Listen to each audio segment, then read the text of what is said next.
প্রিয় দর্শক নমস্কার, আমি রঘুনাথ স্বাগত জানাই। তো প্রথম থেকে শেষ অবধি ভিডিওটি দেখবেন। তো আমাদের চ্যানেলে সাবস্ক্রাইব করবেন এবং শেয়ার করে দিবেন। তো এই যে দেখতে পাচ্ছেন ডালিয়ার ফুলের গাছ এখানে স্থাপন করছি। অনেক কষ্ট করে মিনিট করে গাছটা লাগাচ্ছি। তো ভিডিওটি দেখার জন্য চেষ্টা করবেন। দেখুন প্রিয় দর্শক, গাছটা গোটাটাই কত সুন্দর হয়েছে।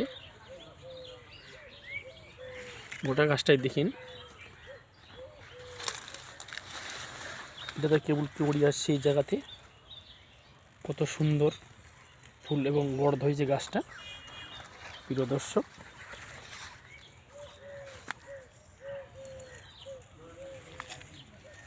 ছোট্ট একটি শর্ট ভিডিও নিয়ে করছি।